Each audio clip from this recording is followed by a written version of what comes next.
Yeah, I think obviously we want to keep our best players here for the long term, and he's certainly one of our best players. So that's something we'll keep all the contract talks internal, but we definitely would like to keep Jalen Hurts here long term. Howie, the fact that the last time you gave out a big contract to a quarterback, it didn't work out as envisioned. How did that inform your thinking? Does it influence you at all?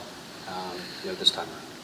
I think each example is on its own, and you got to look at the individual player, and that's not to be critical of anyone we've given a contract to that hasn't worked out to, but I think when we talk again about Jalen, we're talking about a guy we have tremendous confidence in, a guy that we wanted him to be here for a long time, and so it'll be something that it will be a priority for us. Obviously, part of success is losing coaches.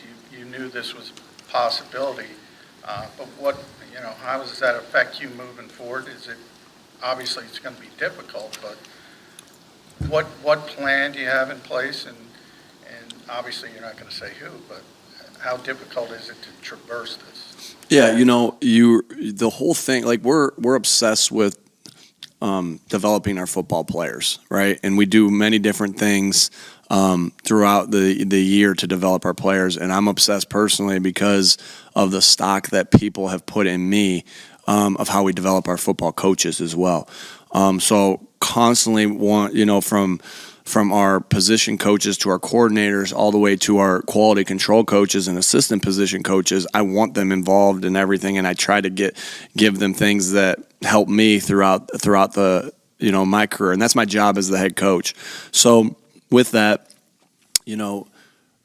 Shane and Jonathan were successful not only because Shane and Jonathan are good football coaches, but also because they have good assistants and they have good people working with them. And so I feel like we have a lot of good in-house options, which is always going to be where I start because, that's just always kind of been how I've learned of, grooming the people that you have and attempts for when this day happens that you're ready to go. But we won't stop just there. I mean, we'll look at every option to make sure we're getting the best people in here to help our team. We're going to do what's best for the Philadelphia Eagles. When you're looking to replace the opposite side coordinator, you said before that the scheme that John runs is the one that you want.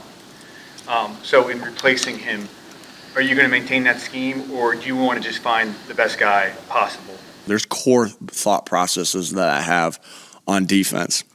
And so there's going to be things that, yes, I like a lot of the things that we're doing on there. Yes, I do. You think you're going to see that I really believe in, or that I really believe in the turnover differential. I really believe in the explosive play differential. And so there's things of that nature of that defense that I like. And then there's going to be things situationally that are non-negotiables, I guess, to say with me, whether it's third and long, whether it's tight red zone, whether it's 2-minute and the game plays, whether it's 4-minute defense, like backed up. I'm going to naturally have things that I'm going to require the next defensive coordinator to do. But I also know that I'm hiring somebody to do their job to the best of their abilities, and that's why I'm hiring them. And so, again, it's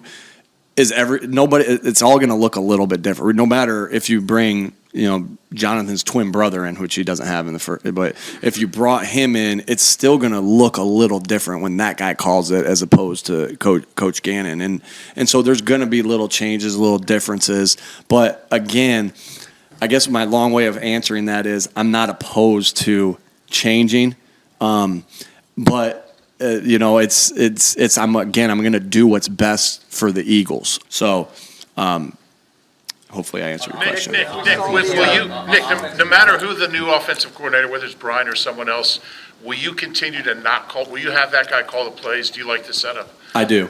It does help me manage the game better, in my opinion. It helps me interact with the players more, on the sideline, right? And it helps me be able to discuss something that with somebody upstairs, to get on the defensive headset when an offense is up, vice versa, and so I yes, that will be my intent to let the next offensive coordinator call the game.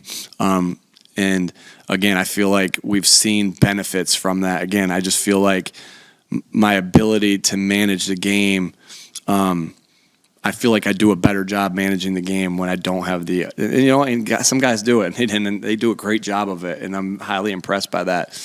For me, that's what works is this, and I'll continue doing it that way. That's the plan. What impressed you most about Brian Johnson this year? And when we look at Jalen's growth, how much was his input? Yeah, huge. Brian, it starts with the relationships that we have with the players, and Brian stepped right in here and had a great relationship with our quarterback, dating back to when our quarterback was, however old he was, 2 years old. And so the relationship means a lot, and the trust was automatically there, right? Sometimes you have to develop the trust. A lot of times you have to develop the trust, but that was there. And then, with that, Brian's great with not just Jalen, with everybody, right? He can adapt and just be able to connect with anybody on our roster. And that's offensively and defensively, and that's one thing that I think that Brian's special at. And then we're not even talking about the football knowledge that he has, and so Brian's excellent with Jalen as far as his development of fundamentals. I think you've heard me say this plenty of times. Like, two coaches have to have two things, right? They have to be able, for position coaches first and foremost, have to be able to get their players better as players. They have to be able to take them a level here to a higher level that they can't reach them without the coaching of that individual, and that happens through fundamentals and being able to explain the plan, being able to explain the offense to make it easier for that player to understand and to execute. Brian does a great job of that, and then Brian's also very gifted in the sense of helping be able to scheme. Even though he wasn't the offensive coordinator last year, he still helps a great deal with our schemes and our way we're attacking defenses, all in the run game, in the pass game, in the protection world, in situationals.